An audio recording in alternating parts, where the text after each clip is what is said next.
Hey everybody, it's Gordon. Welcome to the bench. Tonight we're working on a Stanley 55. This one is like new. We have just the main casting and the rosewood, but it's got a boo-boo. So we're gonna take care of this little chip, and if you'll stick around, I'll show you how to do it.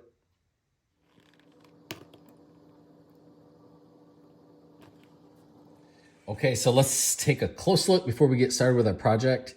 It's a Stanley 55. All we need is the body. Our focus is, of course, rosewood. But I'm just going to admire this thing for a second because the logo is absolutely gorgeous. That's just super cool. The finish is so bright. This thing looks like it's brand new. It has a boo-boo in the rosewood. That's why it's here. And then I want to take a look. Let's kind of zero in on rosewood for a second.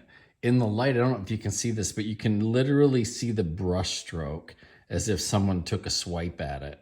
And it's got a little bit of a curl there, almost as if they followed the shape.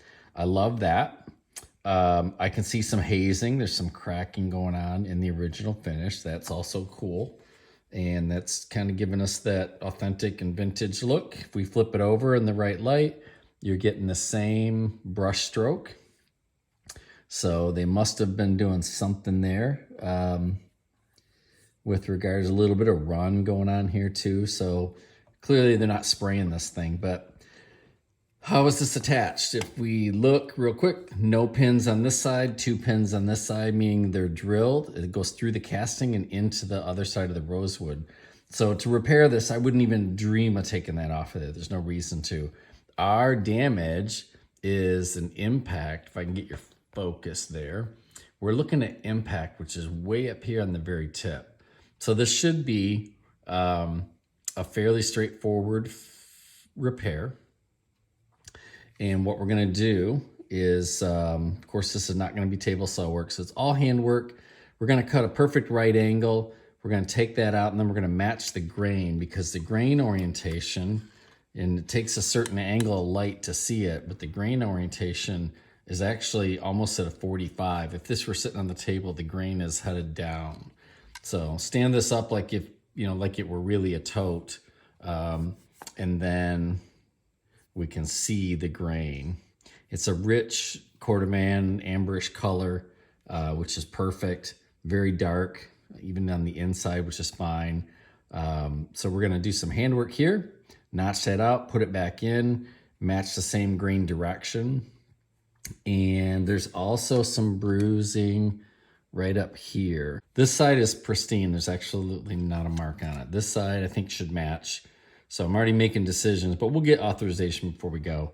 Let's cut this out of here, match our piece, get the grain as best we can, and then go from there. Here we go.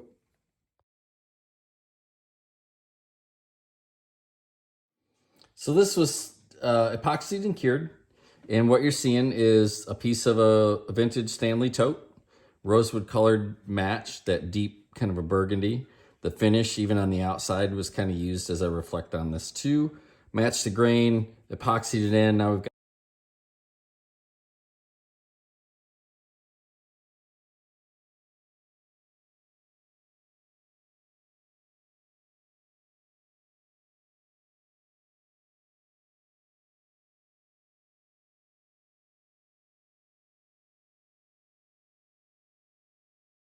this huge appendage, and we're just gonna take that off very carefully, and we'll protect the body of the plane and the original rosewood handle and get this down to where we can shape it.